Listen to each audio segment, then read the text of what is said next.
Hey, Ezra here, and in this video we're going to look at where we are in the world of e-commerce. And to understand where we are, we have to understand where we came from. And to that effect, I'd like to tell you a little story. Now, I have a history of retail in my family going back generations. My great-grandfather was a trader in Kolomaya, Russia. So what he would do is he would take a horse-covered wagon and he'd take it 7 days journey to Vienna, where he would purchase bolts of cotton and wool. He would then take that cotton and wool back to his hometown and trade it for leather.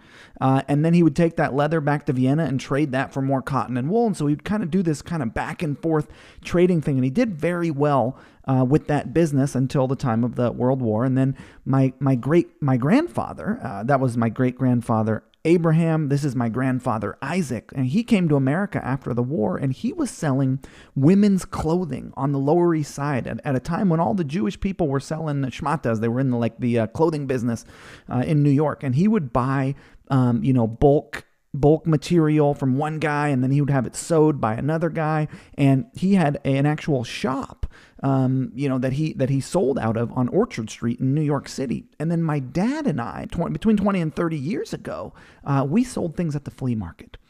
We would get the kind of stuff like, if two teams play in the Super Bowl, they make shirts for both teams, because in case one of them's going to win, they got to have the shirts ready. So we'd get the shirts for the losing team and we'd sell this at the flea market. And that's really where I learned how to sell. That's really where I learned retail. Now, if you look at the sort of ability that my ancestors as retailers had, let's take a look. So my great-grandfather could actually only sell to people on the side of the street. I mean, that's kind of, he had people in his local town and kind of people that he ran across while he was on his journey.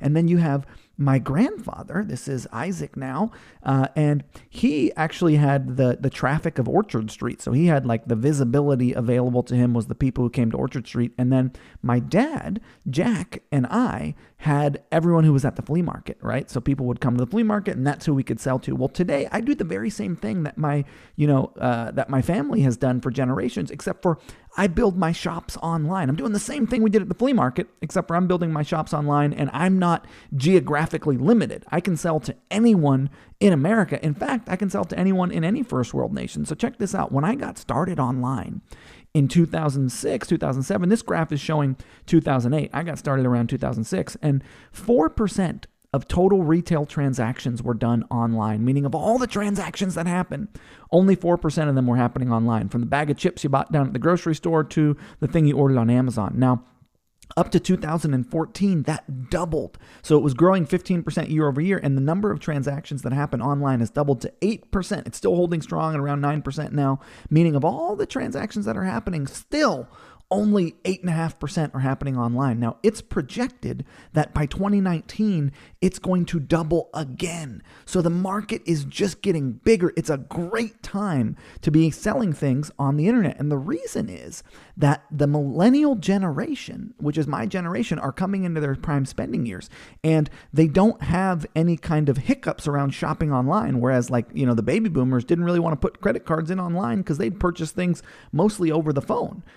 When they were buying from stores that weren't local. And so now that the millennial generation is coming into their prime spending years, they've grown up shopping online. That's one of the reasons that online spending is continuing to increase. The next is that Generation X, Generation Y, and the baby boomers have sort of crossed the chasm. So they're totally willing to purchase online now. There's no more hesitations. And we live in a bit of a social economy. So people like to see and see things that their friends are doing. And it's a lot easier to share products and share experiences through the internet. And so we're seeing a lot of product recommendations happening, which is driving online spending. And then there's mobile consumption of the digital world, meaning people are literally on the internet way more than they were now that they can carry the internet with them.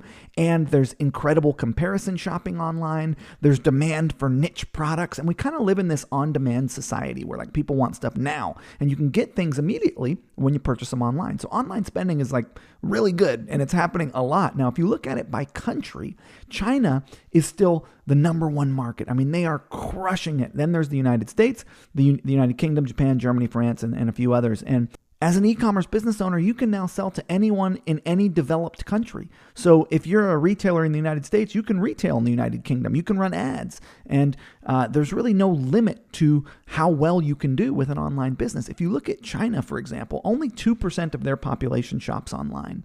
And they did $17.8 billion in a 24-hour period just a few weeks ago, actually, on their sort of biggest shopping holiday of the year, which is a 32% growth over 2015, and only 2% of their population shops online. So there's a lot happening here, and it's a really good time to get into online marketing. You haven't missed the boat. And something interesting that's happened is that, the way that people consume the digital medium has changed. People are no longer consuming the internet in front of a, desktop computer. They're now carrying it around with them. They're touching it. So what does that mean for you? Well, it means that 67% of consumers start shopping on one device and continue shopping on another. So they start on their mobile phone and continue on a desktop, or they start on a tablet and continue on a mobile phone. Now on Facebook, 33% of people who showed interest on a mobile advertisement converted on a desktop, which means they first saw a brand on a mobile phone and then they ended up buying from that brand on a desktop computer. And in the United States,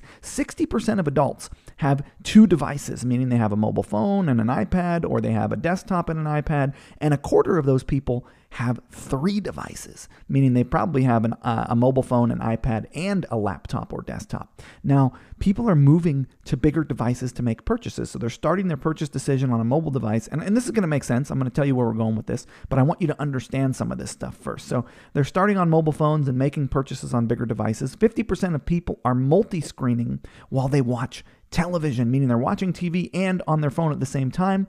The thing about the mobile world that we live in is that it comes with fragmentation, meaning people are consuming content from a number of different channels. The average person has 194 plus channels they consume from, meaning they're getting their information in Gmail, they're on YouTube, they're on Facebook, they're on Instagram, they're on Pinterest, they're on Yahoo. There's 194 different channels that they're consuming content on. And Facebook and Instagram, and this is where I'm really going with all of this, Facebook and Instagram account for more time spent on mobile phones than the next 10 channels combined. And as you will see throughout this training course, that we're going to build with these things in mind. We're going to take the frame of trying to mirror people's user behavior. So basically trying to communicate with people where they're at. If we know people are hanging out on Facebook, we want to communicate with them there. If we know how they consume content, we want to set up our content in the way that's most consumable, as you'll see in this course. But that's kind of where we came from. We came from a society of people that, you kind of needed to be in a local area to sell something, and the internet has really changed that. It's allowed us to reach people all over the world in an instant. It's pretty incredible. It's a really special time. We're the first generation of people who's had access to this, and there's not a lot of us who are paying close enough attention to actually, leverage it to benefit our communities and benefit our families. And so I'm really excited that you're taking this training program with me, and I'll see you in the next video where we will continue to dig into how to effectively make sales through your Shopify store online. See you there.